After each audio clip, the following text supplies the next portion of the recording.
Success is literally defined in the dictionary as the accomplishment of an aim or task. However, we view it as something more. We view success as being happy with your circumstances and understanding your position in life and in your surroundings. Some seek success through connecting with others, whereas others seek success from a financial standpoint. In essence, the path to success lies within being content with yourself. The first step to being successful is understanding your place in society as well as within your relationships. How you behave and your habits impact you more than you think. Moore elaborates, saying, highlight your habits. Try to list 20 to 25 things you notice over the course of the next 7 days. By being self-aware, you notice what brings positivity into your life versus what tendencies bring negativity into your life. As Mr. Kenny said, ask yourself, who am I? Do you hold the entitled point of view that Gladwell describes, or are you more passive in the face of authority? Are you the Marita in life, pursuing your ambitions and reaching for higher goals like she did with her education, or are you Marita's friend, who doubts her own abilities and doesn't try new and challenging tasks? What do you prioritize? How can you make the best use of your time? Are you happy with your financial standing, or are you more focused on developing your relationships with friends and family? Knowing where you stand on the important parts of your life is essential. Being self-aware is the first step to a life of fulfillment and success. As said, the first step to success is becoming self-aware. What do you want to be in life? Where is it that you want to go? In order for one to pursue his or her interest in life, these questions must be answered.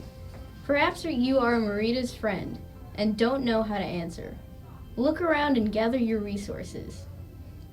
Talk to your mentors or try new things. Maybe you'll find something that'll pique your interest. Perhaps you are Marita and do know your answer. Keep working hard and explore your interests as thoroughly as you can. Take an internship or volunteer to work with professionals. Strive your hardest to follow your passions and make the most of where you're headed in life. Setting your end goals helps you reach them all the easier.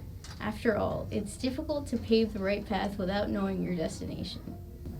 As Anton de Saint-Exupéry said, a goal without a plan is just a wish. Self-awareness and resources are important parts of being successful. But what better way to analyze success than through statistics? As discussed in Outliers, there is a trend found in certain sets of data points. Gladwell's main focus involved the time in which people were born in. For example, most successful NHL players were born during the early months of the year due to the selection processes and other factors. The great minds behind the computer revolution, such as Bill Gates, were also born in a specific year range. Let me ask you a question. Considering this data, can you observe and utilize what is in your control in order to obtain success? It's obvious you can't pick and choose when you were born. In looking at our definition, it becomes clear that you cannot quantify or keep track of success in any accurate way. There are different perspectives and components of success. According to 21 Ways to Achieve Wealth and Success by Michael Patton, success follows a variety of methods. This article outlines the improvement of good habits, goal setting, and even self-analysis in order to attain success.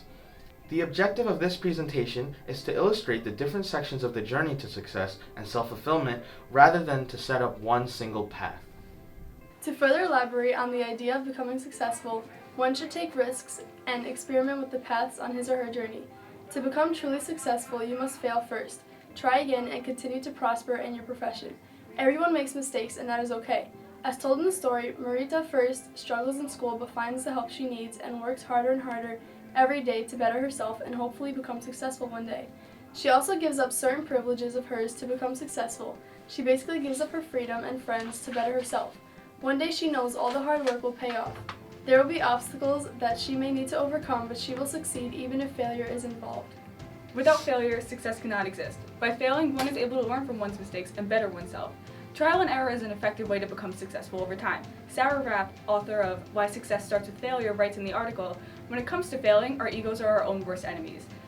As soon as things start going wrong, our defense mechanisms kick in, tempting us to do what we can do to save face. Yet, these very normal reactions, denial, chasing your losses, hedonic editing, wreak havoc on our ability to adapt. People do not accept and acknowledge their failures and shortcomings and therefore are not able to adapt to them. Gladwell describes this in Outliers when he discusses the student Marita. Gladwell shares a quote from one of her former math teachers who said, "She was a horrible math student in 5th grade. She cried every Saturday when we did remedial stuff." He goes on to say, "She just emailed us a couple weeks ago. She's in college now. She's an accounting major." He Here, Marita was able to adapt to her situation and, because of her failure, became a better math student. This acknowledgement of failure and attempt to conquer it is where the road to success begins. Self-awareness, motivation, resources, and failure is good and all if you actually want to succeed. If you have trouble getting out of bed or die a little inside whenever Mr. Barnes says, be the best you can possibly be, then here are some sick tips not to give in to sheer laziness. A good example of an unconventional motivator is spite. For example, back in the day of women's suffrage, women were bitter that men had more rights and privileges, so they worked twice as hard even if it was for only half the reward. Although it might be easier to do nothing, the hate of being looked down upon can motivate one to rise up. When you hate something so much, you can use it to motivate you to get things done. Other motivators envy. When you see someone who's much more skilled at art to you, you're like, dilly darn it, I'm uber competitive, I wish I could draw like that. Or someone maybe has a lot of money, and it makes you want to have a lot of money. It makes you want to practice your art more or do something to get a lot of money, depending on which one you envy. Now you can follow this blueprint to success happily and also be literally the best. Success is different in the eyes of many. Self-reflection, gathering your resources, and taking risks are necessary to achieve success. Such a broad concept cannot be measured in an accurate way with graphs, and failure is a merely constructive obstacle to overcome. At the end of the day, it all boils down to a single essential idea. Believe in yourself!